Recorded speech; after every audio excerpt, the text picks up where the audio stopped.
अरे बेटी कहाँ पहुँचलू? अभी ले तू अयलू ना?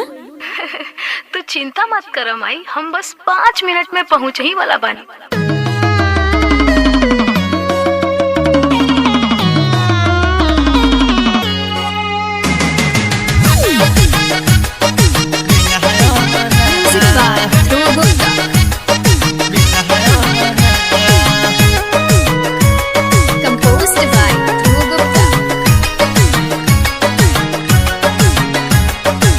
सुना ये बहिना सुना लागे है कलाई, तोहरा से कहता तोहर भाई, तोहरा से बहिना सुना ना।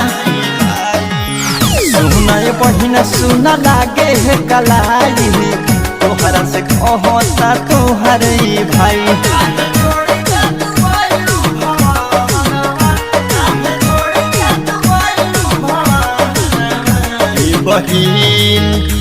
बहिन आइल राखी के त्योहार ना लागे मनवा, सुना लागेला तोहरा हो बिना। आइल राखी के त्योहार ना लागे मनवा, सुना लागेला तोहरा हो बिना।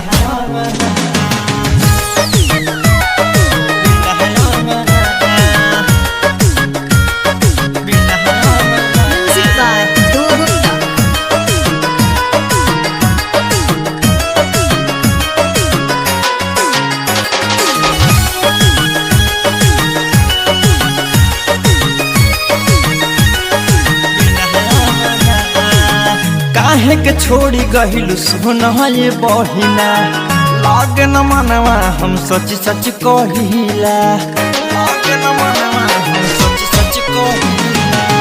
काहे के छोड़ी गइलु सुना ये बहिना, लागे न मनवा हम सच सच कहिला।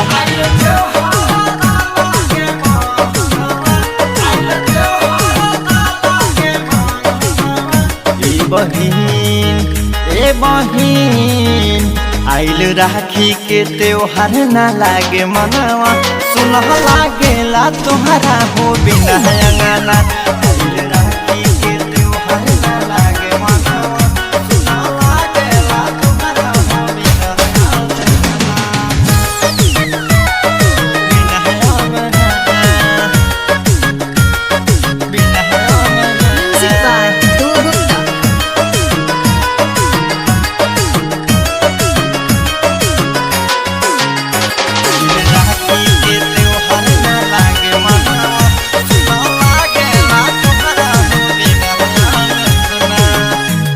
से कहेले सुन ही सहरोज, आवेल याद रे बहिना तू रोज रोज, आवेल याद रे बहिना तू रोज रोज। तोहरा से कहेले सुन ही सहरोज, आवेल याद रे बहिना तू रोज रोज।